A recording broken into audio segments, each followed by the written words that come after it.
ব্যক্তি পড়বে না, আল্লাহ পাক রব্বুল আলামিন কত কঠিন শাস্তি তাদের জন্য রেখেছেন। এরপরেও যদি এই কথা বলা শোনার পরেও কেউ যদি নামাজ না পড়ে, মনে করবেন তার ঈমান নাই। কি নাই? ঈমান নাই।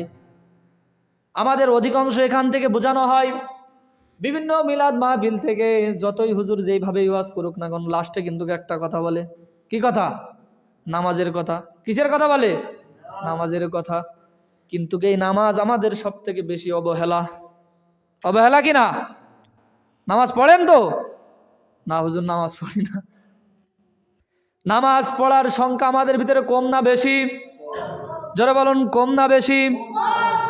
অর্থাৎ দুনিয়ার ভিতরে সব থেকে বড় চোর যে নামাজ চুরি করে। ঠিক কিনা বলেন? ঠিক। এই নামাজ না পড়লে কত নিকৃষ্ট পাপ দেখেন। মুসা আলাইহিস সালামের জামানায় মুসা নবীর কাছে এসে এক মহিলা বলছেন, মুসারে, দুনিয়ার ভিতরে আমার মতন পাপী অন্তত কেউ নাই, আমার মতন পাপী কেউ নাই, আল্লাহ বোধহয় আমাকে মাফ করবে না, আমার মতন পাপী কেউ নাই। মুসা বলছেন, কি এমন গুনাহ করেছো যে আল্লাহ তোমাকে মাফ করবে না, আমার কাছে বলো। মহিলা বলছে, আমার বলতে লজ্জা লাগে হুজুর, কিভাবে আপনাকে বলবো বলেন। বলছেন, না বলো। মহিলা বলছেন, আমি এমন এক পাপ করেছি, আমার বিয়ের আগে আমি একটা ছেলের সাথে অবৈধ সম্পর্ক করেছি। শুধু সম্পর্ক নয়, সম্পর্ক করার পরে তার সাথে আমার মেলামেশা হয়েছে। মেলামেশা করার পরে শুধু তাই নয়, মেলামেশা করার পরে আমার পেটে বাচ্চা এসেছে। অনেক লম্বা কাহিনী, আমি অত দূর যাব না। মেলামেশা করার পরে বাচ্চা যখন এসেছে, লক্ষ চোখের ভয়ে ওই বাচ্চাকে আমি জঙ্গলে যেয়ে মেরে ফেলেছি। আমার মতন পাপী কি দুনিয়ার ভিতরে আছে নাকি? মুসা বলছেন, না না, তোমার মতন জঘন্য পাপী দুনিয়ার বুকে নাই, তুমি আমার দরবার থেকে বেরিয়ে যাও।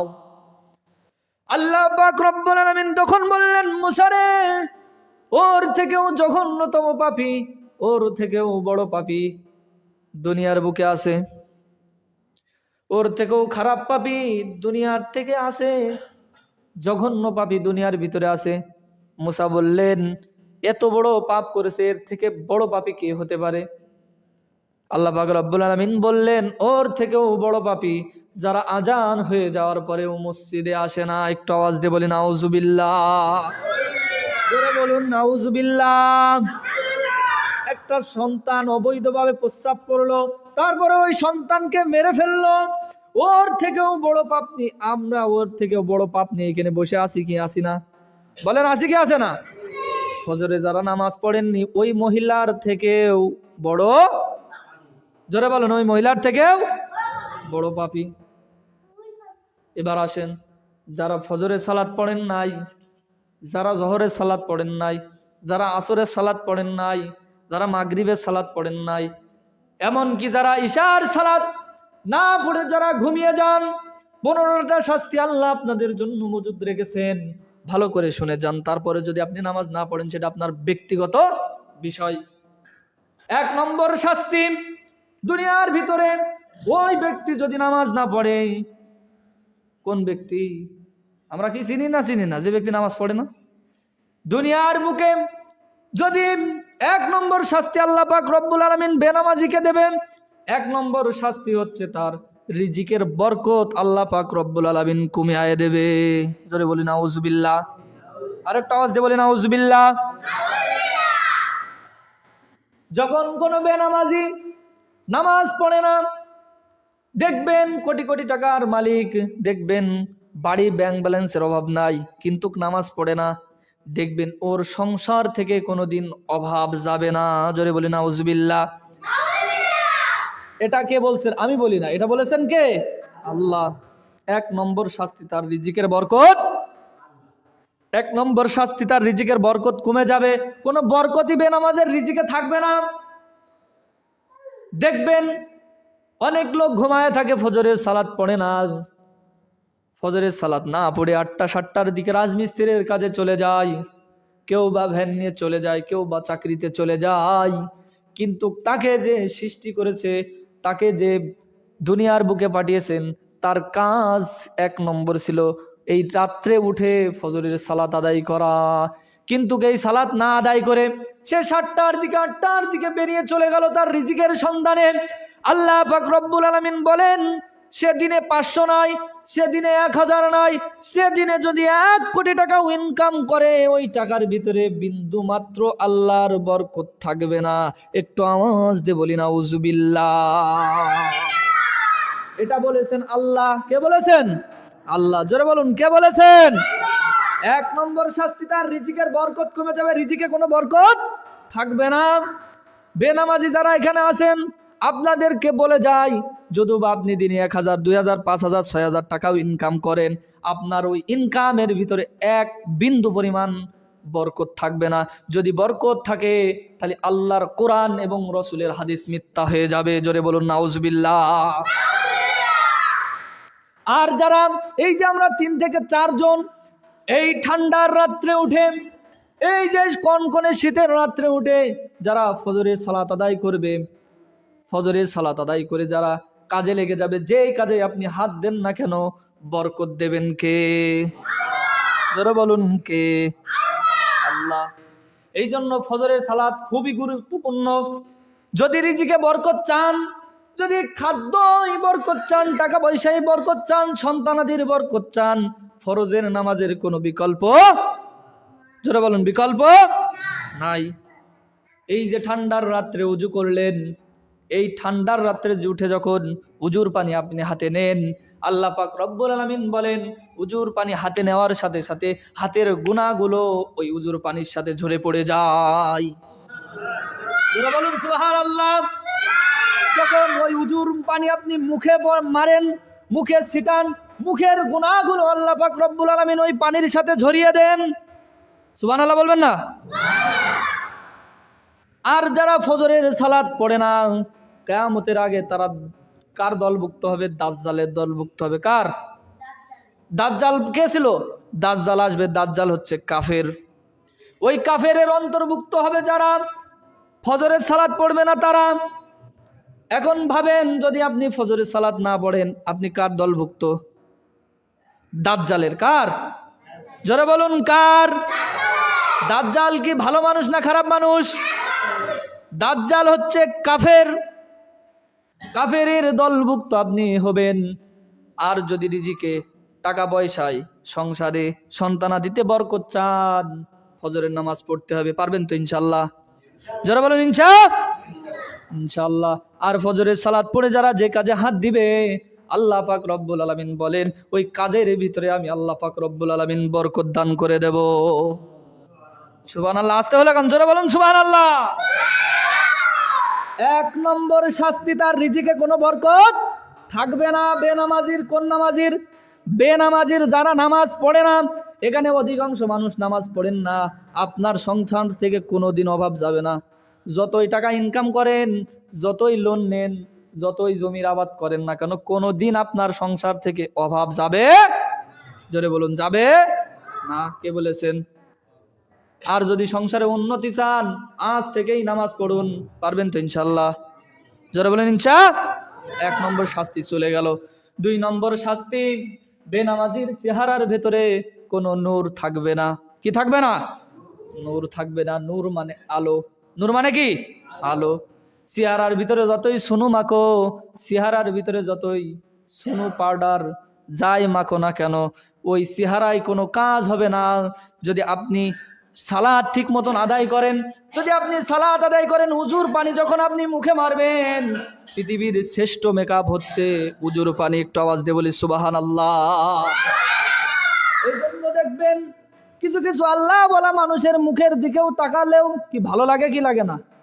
ভালো লাগে। নামাজি ব্যক্তির দেখলেও চিনা যায় যে লোকটা নামাজ পড়ে। কালো হলু চেহারার ভিতরে আলাদা একটা নূর দেখা যায়। কি বড় ভাই, দেখা যায় না? আলাদা একটা নূর দেখা যায়। আর বেনামাজির চেহারার দিকে তাকালি মনে হয় হনুমান। ওটে 8টা 9টা 10টা 11টার দিকে চোখ ডলতে ডলতে মনে হয় যে হনুমানের মতন। কথা বলেন ঠিক কিনা বলেন? এ আমার কথা না, কে বলেছেন? আল্লাহ। বেনামাজির দ্বিতীয় শাস্তি হচ্ছে তার চেহারার ভেতরে কোনো নূর থাকবে না, সে পুরুষ হোক বা নারী হোক। যতই নারীরা সুনো পাউডার যাই মাখুক না কেন, তার চেহারার ভেতরে কোনো নূর থাকবে না যদি সে নামাজ না পড়ে।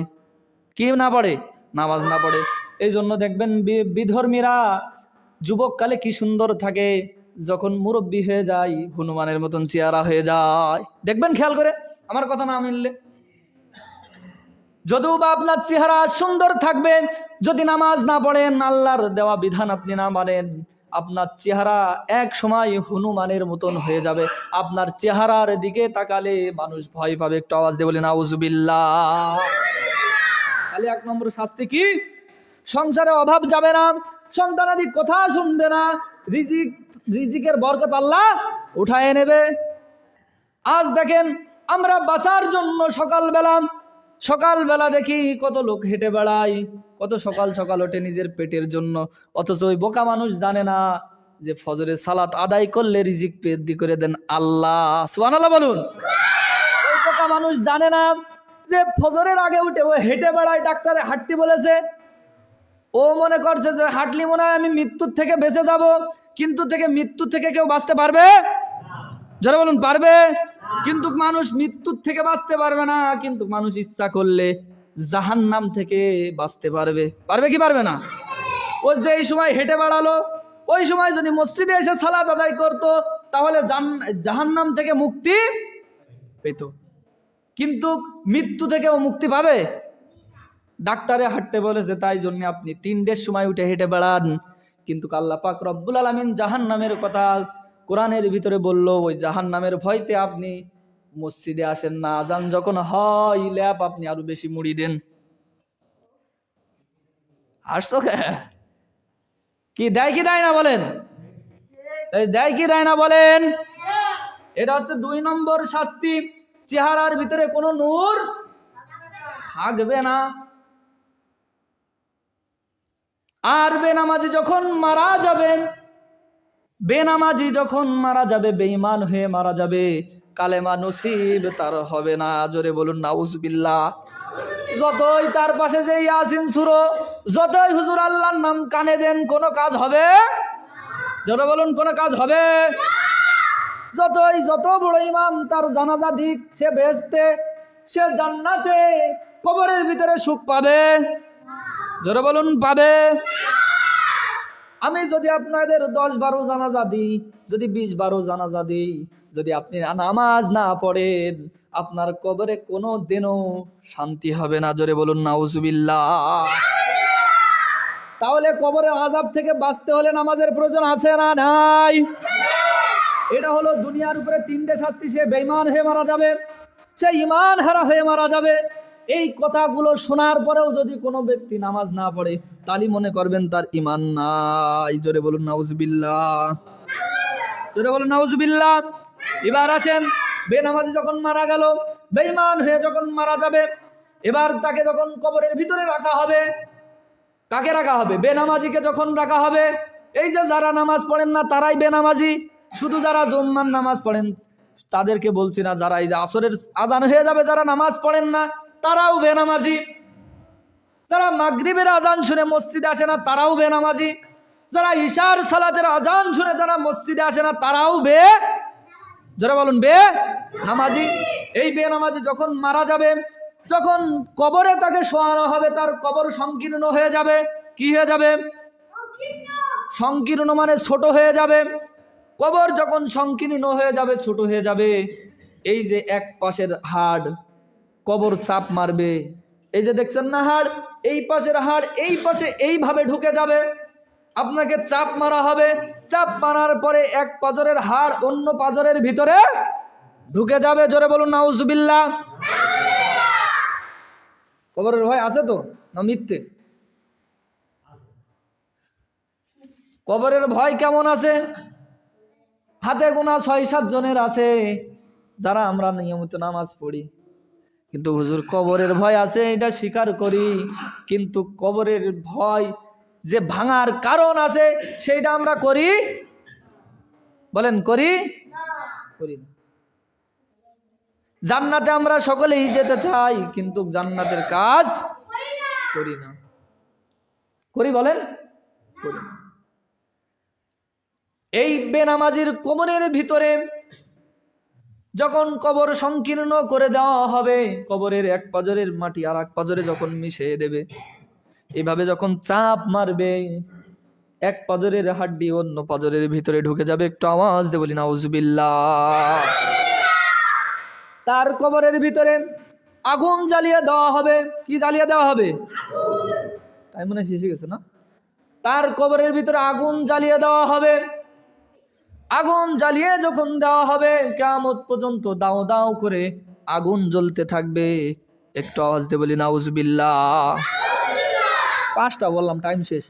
আল্লাহ পাক রব্বুল আলামিন আমাদেরকে যে কথাগুলো শুনলাম মানার এবং বোঝার তৌফিক দান করুক। সকলে বলে আমিন।